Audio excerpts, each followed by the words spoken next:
जय हिंद दोस्तों, वंदे मातरम। ये तो पठान को लेकर काफ़ी बातें हम लोग ऑलरेडी कर चुके हैं और अभी कल IMDb की भी एक रिपोर्ट सामने आई जिसमें कि 180 करोड़ के कलेक्शन की बात करी गई। तो लोगों ने सवाल उठाया कि भाई जो ये 700 करोड़ की बातें चल रही हैं फिर ये क्या है। तो ऐसे में कई सारी 19-20 बातें हैं जो कि इस समय अभी भी पठान को लेकर चल रही हैं और एक बड़ा वर्ग है जो कि अभी भी यही मानता है कि भाई पठान का जो कलेक्शन दिखाया जा रहा है दरअसल वो कलेक्शन सच्चाई से कोसों दूर है। तो ऐसे में भाई व्यापक तौर पर सवाल बंद नहीं हुए हैं, सवाल अभी भी खड़े हुए हैं। ऐसे में PR स्ट्रेटेजी जो कि पठान के मेकर्स द्वारा अपनाई गई उसकी तारीफ हर कोई कर रहा है। तारीफ कर रहा है क्यों भैया कि बिना किसी विवाद में पड़े, रिलीज़ के बाद में बिना किसी विवाद में पड़े मूवी ठीक ठाक तरीके से चल गई। अब ऐसे में कलेक्शन को लेकर जो सवाल उठ रहे हैं उसी के कारण मैं यहाँ पर ठीक ठाक कह रहा हूँ। लेकिन KGF को लेकर जो इन लोगों ने एक नया प्रपंच बुना, उस प्रपंच की हवा KGF के डायरेक्टर ने खुद ही निकाल दी और पठान की इससे कहीं ना कहीं जो इज्जत पठान ने अफगानिस्तान के लोगों की मदद से दुनिया को बचाकर या भारत को बचाकर की थी वो कहीं ना कहीं छिछलेदार ज़रूर हो गई। अब क्या कुछ हुआ ये KGF वाली पूरी PR स्ट्रेटजी वाली मार्केटिंग टीम के द्वारा, वो ज़रा समझ लेते हैं क्योंकि मतलब ये अलग ही लेवल का एक पंक्ति है, जो भी आप कह सकते हैं, हीरो कह लो या फिर। वैसे तो मैंने ग्लोबल सिनेमा की एक कालजयी कृति पठान की मार्केटिंग और प्रमोशन कला की खूबियों पर कई सारे वीडियोस बनाए, किस तरह फिल्म का प्रचार प्रसार किया गया और अभियान चलाया गया, ये कोई रहस्य नहीं रहा।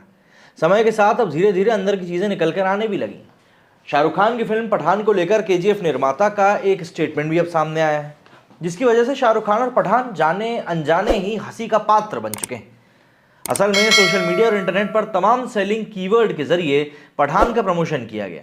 इसमें दक्षिण का काफ़ी सहारा लिया गया। एक तरह से शाहरुख खान ने सबसे पहले अपना अभियान तमिल सिनेमा के फिल्म मेकर्स के जरिए ही शुरू किया था। इसमें उनके काम आए थे इटली के साथ शाहरुख खान जवान कर रहे हैं। रिलीज से बहुत पहले शाहरुख ने तमिल एक्टर्स के बेस को अपने साथ जोड़ने का अभियान शुरू किया था। विस्तार से समझना हो तो आप पिछले साल की कई सारी घटनाओं के बारे में समझ सकते हैं कि पठान के प्रमोशन में दक्षिण का कैसे इस्तेमाल हुआ था। यहाँ तक कि शाहरुख की मीडिया कैंपेन भी उसी को फोकस करते दिखा। खासकर KGF के नाम पर पठान की काफ़ी मार्केटिंग हुई। कभी इसे KGF 2 की तरह मास एंटरटेनिंग फिल्म बताया गया तो बॉक्स ऑफिस के अनुमानों में भी KGF 2 को पछाड़ने की तुलनाएं सामने आई। ये दूसरी बात है कि KGF 2 से ज़्यादा स्क्रीन्स और विदेशी बॉक्स ऑफिस पर सपोर्ट के बावजूद पठान KGF 2 के नज़दीक कभी नहीं दिखी।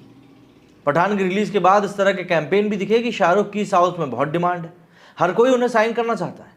सोशल मीडिया पर शाहरुख के समर्थन समूहों ने ऐसी खबरों को खूब हवा भी दी। इसमें से एक खबर तो सीधे सीधे KGF 2 के मेकर्स से भी जुड़ी थी।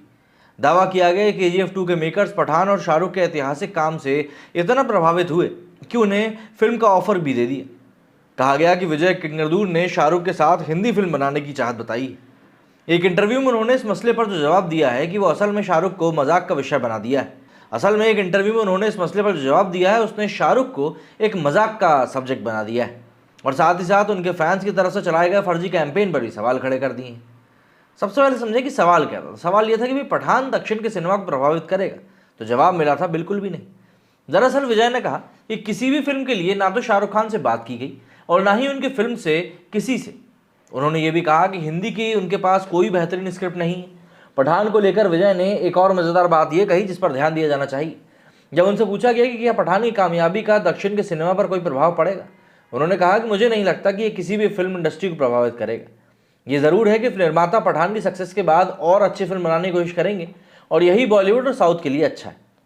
एक तरह से देखा जाए तो पठान को लेकर जो हवाई तारीफों के पुल बांधे गए, विजय ने उसकी ज़्यादा कुछ कहे बिना ही धज्जियाँ उड़ा दी और उसे एक सतही फिल्म ही करार दिया है।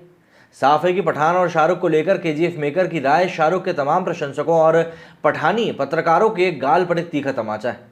ये बिल्कुल वैसा ही है जैसे नरेंद्र मोदी के सघन नेगेटिव अभियान में पहले पठान के पक्ष में ध्रुवीकरण की कोशिशें की गईं।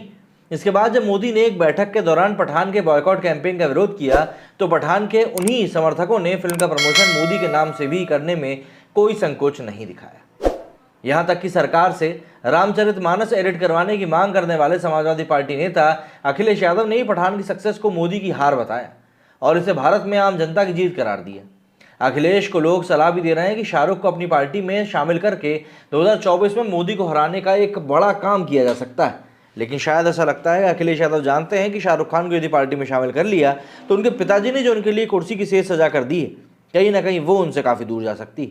तो ऐसे में भाई पठान के ऊपर इस समय एक बार फिर से काफ़ी ज़्यादा बातें हो रही हैं उसकी विश्वसनीयता के ऊपर, जो पीआर ने जो बातें पूरी मार्केट में चलाई हैं और मीडिया में चलाई हैं उसके बाद। और कलेक्शन को लेकर तो क्या ही कहें, एक तरफ जहाँ 700 करोड़ की बात हो रही है तो वहाँ पर 200 करोड़ की बात भी नहीं हो रही। आपका इस बारे में क्या कहना है, कमेंट करके ज़रूर बताएं। मेरे स्टूडियो फिलहाल नहीं। जय हिंद, जय भारत।